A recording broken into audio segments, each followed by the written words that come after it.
A very good afternoon to you and welcome to K24 NewsCut. My name is Shiksha Arora. Thank you for joining us this hour.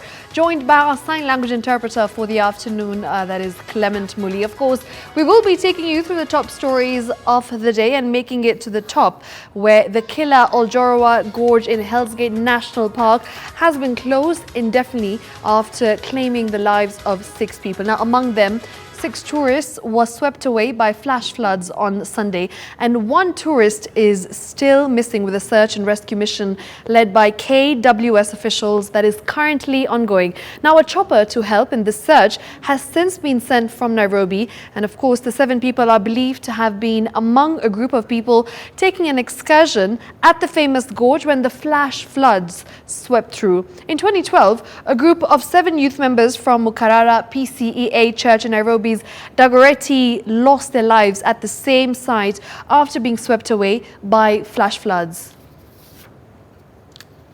Well, for now, we'll be taking you to our reporter, that is Baraka Karama, who's going to be giving us more details on this particular story. Of course, there has been some reports regarding who the people were, who the victims were, and of course he will be giving us more details regarding the families of the 6 who have lost their lives. And right now we have Baraka Karama with us on standby, and he is going to be giving us more details regarding the latest as of now. Baraka.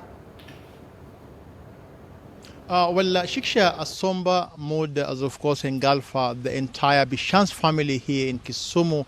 Remember, they are among the families who of course have lost their loved ones in that particular tragedy in Naivasha. And of course we were trying to get in touch with the family, but they left last night to the scene of the tragedy. We have confirmed that they've already identified the bodies of their loved ones who perished in that particular tragedy. According to one of the closest family friends, Parminda Saini Kake, of course they've already identified the bodies, and according to what he confirmed to us is that they're supposed to take the body to Nairobi. We understand that there's been conflicting reports of whether the bodies should be brought here in Kisumu or the bodies should be taken to Nairobi, but according to Mr. Saini is that the bodies are should be taken to Nairobi. The family members left here last night after receiving that sad news of that particular tragedy. According to the sources we spoke to, is that the family members were in had gone to that particular area to visit with some of their friends before they were swept away by the floods. We also understand that one of the people who perished, of course, is related to a prominent businessman here in Kisumu, Mr. Haya Bishan Singh. So we are still trying to get details. Like I mentioned, their home is now under lock and key, and of course there's nobody inside that particular homestead. All of them left last evening to help in the search of the bodies. So we'll be getting more details from the spokesman of the family, and of course the friends and relatives of that particular family, the Sikh community that lives here in Kisumu, in regards to the funeral arrangement.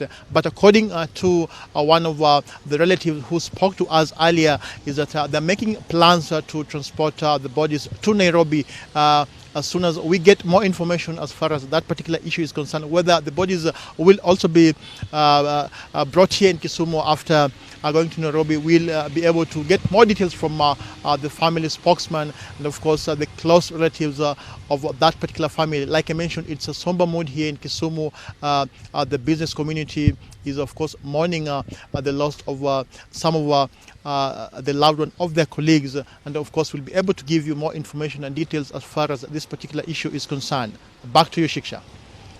All right, thank you very much, Baraka Karama, for that update. Of course, that is, giving us more details regarding the people who lost their lives at the Hell's Gate incident that happened yesterday evening, where the tragedy claimed the lives of 7 people, out of which 6 were from the same family in Kisumu. So we will be getting more details regarding that right here on K24. But for now, we've got other updates regarding what's been happening throughout the day. And former Harambee Stars player McDonald Mariga arrived earlier on today at the Jubilee Party headquarters in Pangani for vetting ahead of the Kibra by-elections. Now, Mariga is among the aspirants that will be vetted today at the Jubilee Party National Elections Board. Of course, one of them will be issued on the party's ticket. So right now, we'll be taking you to our reporter Dennis Matara, who is going to be giving us more details regarding this particular story right about now.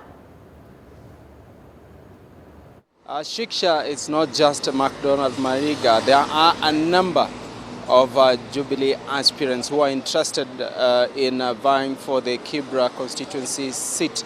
And up to now, we have a list of 16 aspirants who are interested. And now today, that is Monday, the Jubilee Election Board had requested all the aspirants to bring their interest, or rather to bring their application to the Jubilee headquarters before the board for interviews. Now, each candidate has been given some specific time for an interview, and whereby each person will be taken through for a vetting process.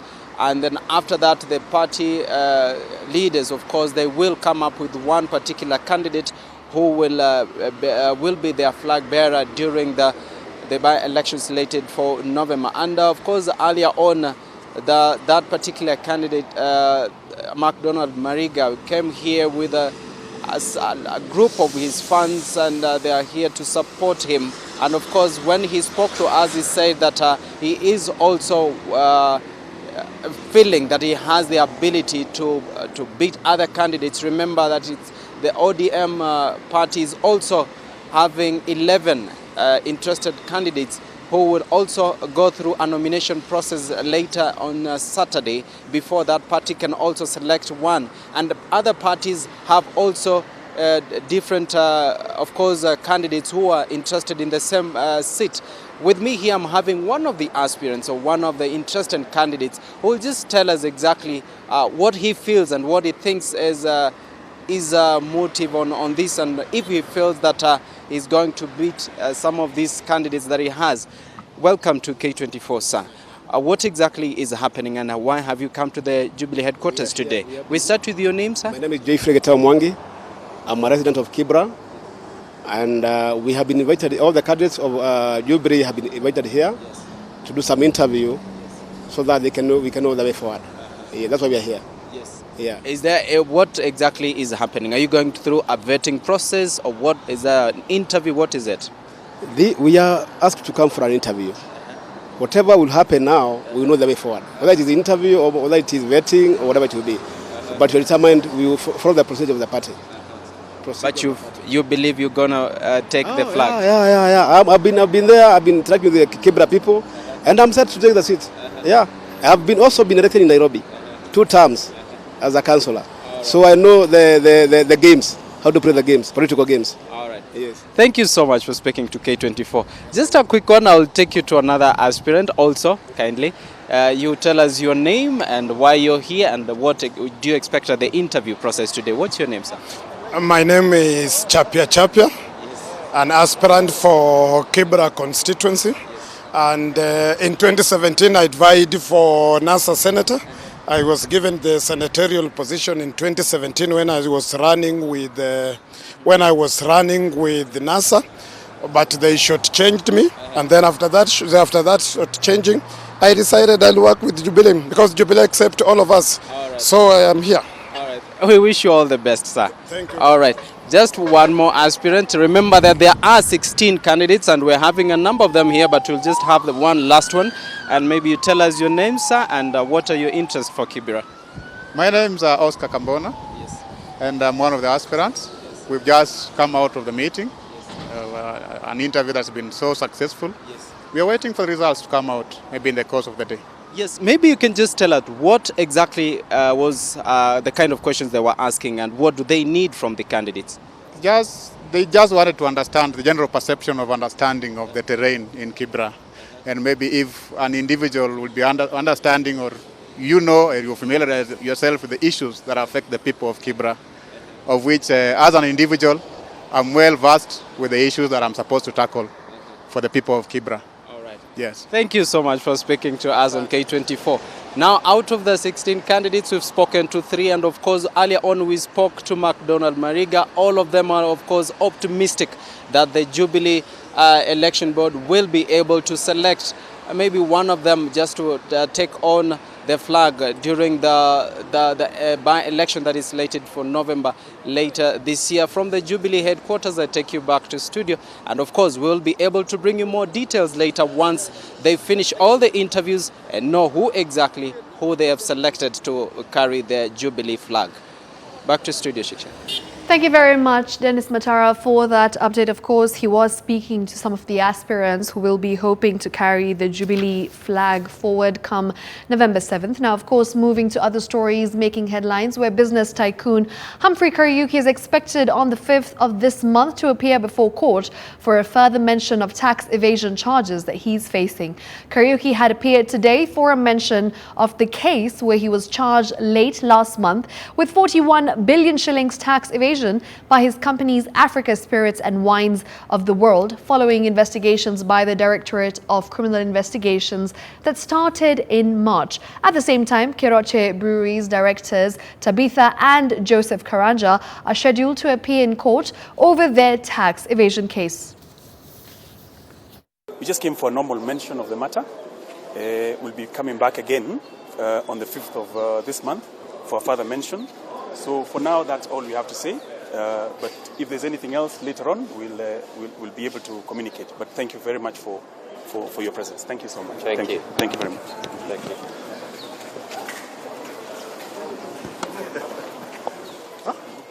Right, of course, moving on, another divorce case that is pitting Meru Senator Mithika Linturi and former Chief of Staff at the Deputy President's office, Marianne Kitani, continues to be heard today. It began in the morning and, of course, the case was adjourned.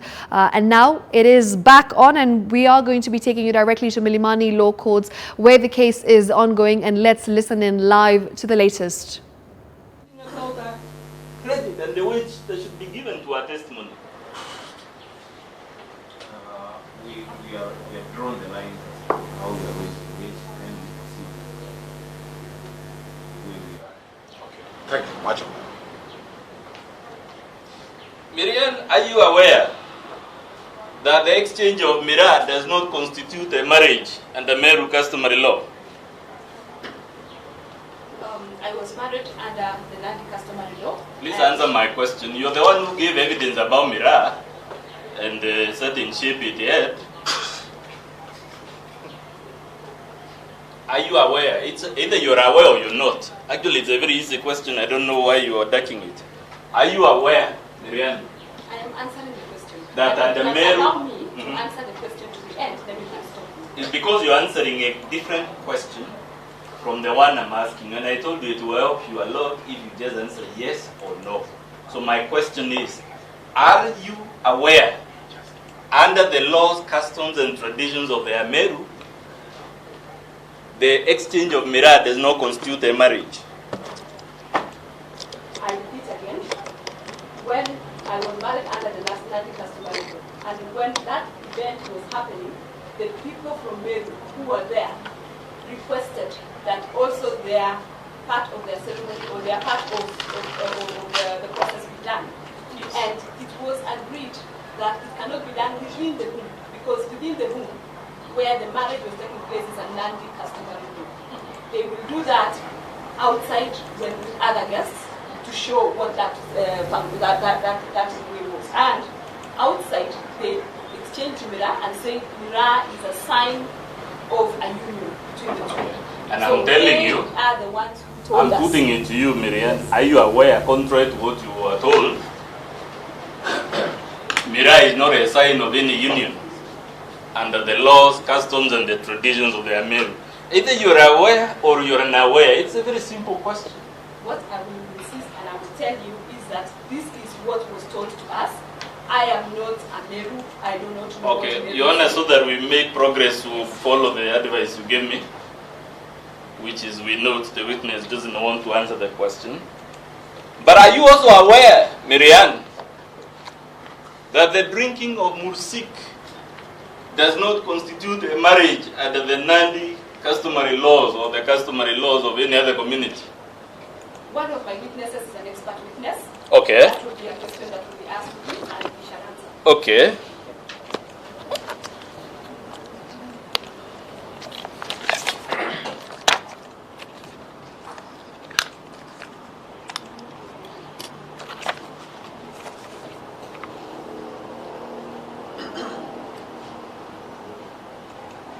Would I be right, Miriam, to say that the first, that a Nandi marriage, or rather a Nandi customary marriage, is constituted as a process rather than an event? Again, as I said, the expert on the Nandi customary marriage will be coming. Fine, I think but would you agree, you don't need to be an expert to answer this question, that marriage, whether under Nandi customary law or Meru or whatever other system, is...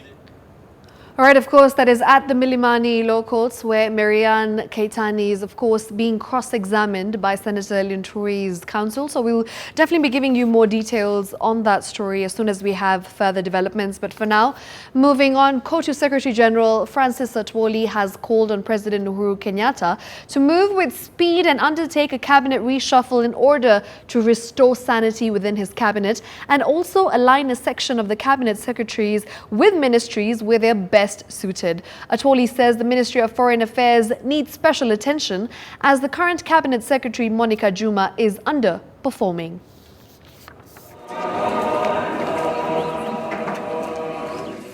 COTU Secretary General Francis Atwoli was in Machakos County attending a church service Sunday at the St. Christopher Chumbi Catholic Church, and here he was quick to point out laxity in the current cabinet, calling on President Uhuru Kenyatta to undertake a cabinet reshuffle before things get out of hand. Na pia nataka kumuomba President Uhuru Kenyatta ajaribu kubadilisha cabinet yake. Kwa ajili kule Japan sikuona picha mzuri. He particularly pointed out that the Ministry of Foreign Affairs, which he says need to be given a special attention, claiming that the ministry underperformed during the Tokyo International Conference on African Development, TICAD, failing to lobby for major opportunities for Kenya's social and economic advancement. Na lobbying iliendelea huko. Now, because of weak minister or ministers, that lobbying ilituweka kando kidogo ya kwamba anafaa afanye reshuffle kwa wizara yake, haswa wizara ya Foreign Affairs. Already, President Uhuru Kenyatta is grappling with yet a number of hurdles in trying to fix his cabinet after the Treasury Cabinet Secretary Henry Rotich paved way following his arraignment in court in July after being linked to corruption allegations while in office. Labour Cabinet Secretary Ukur Yatani was appointed to head the ministry in an acting capacity since then. Anders Ihachi, K24 NewsCut. Moving on, Sarah Kamotho, wife to missing Dutch tycoon Tob Cohen, will be arraigned at the Kiambu Law Courts. Ms. Kamotho was picked up at her Kisumu home on Wednesday evening and detained at Muthaiga Police Station, and she is likely to face charges related to the disappearance of a 71-year-old millionaire husband who has not been seen since July. Kamotho is now a suspect under arrest, and her rights to liberty have been limited. She may not go to the house as she wishes and keeps the investigators busy with such escort and fail to focus on all areas of investigations in this case. For that reason, I call upon all to adhere to the orders of access It is as need be and upon request. Let parties be reasonable in this for their own good and to avoid unnecessary conflict.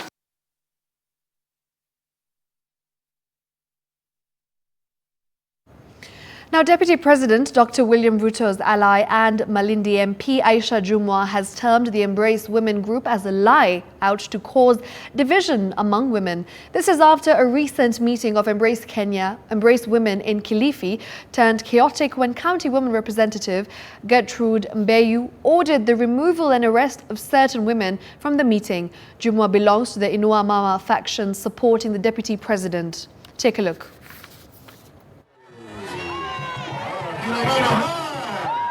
A recent Embrace Women meeting in Kilifi County has stoked political divisions among the region leaders after Malindi MP Aisha Jumwa protested the eviction and arrest of certain women from the meeting. Kilichomfanya women rep wa Kilifi County kutoka hadi Ngerenya police station na kuambia wale mama waliokuwa wanatoka magarini washikwe, wazuiliwe na magari yarudishwe mahali alikotoka. Ana impressed Mbeyu?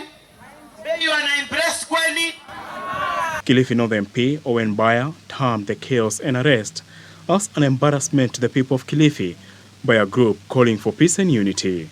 Sasa hiyo ni kuembarrass watu wa Kilifi ama ni embrace? Wajua sisi tusichukuliwe tusibebe ufala. Mimi nimesema Kilifi haitabeba ufala. Haitabeba ufala tena. Embrace and Inua Mama are women splinter groups in the ruling Jubilee Party. Inua Mama supports Deputy President William Ruto's 2022 presidential bid, while the Embrace Women identifies itself with the handshake. Over the weekend, Kirinyaga Governor Anne Waiguru, who belongs to the Embrace Women faction, skipped Deputy President Dr. William Ruto's faction in the county. Apul Kamau, K24 NewsCut. Now, members of the clergy have now thrown their weight behind the government's war on graft, saying the agencies leading the war should tighten the noose around graft lords in the country. Speaking during the groundbreaking ceremony of one of their church projects, Reverend Kariuki, also known as Gakuyo, and Father Emmanuel of Kiamba Catholic Church said all Kenyans must pay tax and those who don't should face the full force of the law. The two leaders say most of the development projects being undertaken by Kenyans are funded by corruption loot.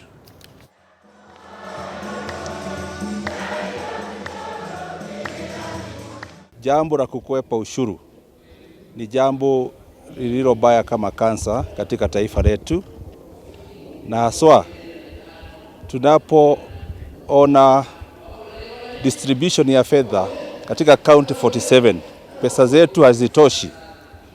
Kila siku tuko na governors wanasema waongezewe hera katika kaunti zao. Pande ile ingine kodi watu hawalipi. Watu kama hawalipi kodi, alafu tunasukuma serikali ongeza pesa, hiyo pesa haiwezi kupatikana. In other news, residents of Kariobangi South in Nairobi County are now calling on Nairobi Governor Mike Mbuvi Sonko to come to their aid over the loud music being played by clubs in the neighborhood.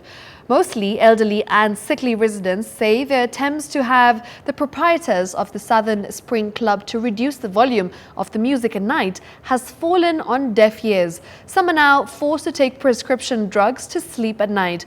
Jasmine Momboy has more on that report. Sisi ni resident wa huku. 75-year-old Mwangi Wagatu is a frustrated resident of Kariobangi South as he has to contend with the loud music that blasts throughout the weekend and especially during the night when everyone is meant to be asleep. The noisy music comes from the live bands that play during the weekends at neighboring entertainment spots that have come up in the residential area in the recent past. The area is full of senior citizens who, like him, have to take prescription medicine to be able to sleep through the noise the entire night. Attempts by the residents to dialogue with the bar owners have failed to bear fruit. Chief mara ya tatu akatupatia askari wake. akatuambia mwambieni kile ambacho mnasikia. Tukamwambia kama vile tunamwambia. Nendeni mulale, usiku ikiingia piga kubwa. Tukaja hapa tukampigia simu, hachukui.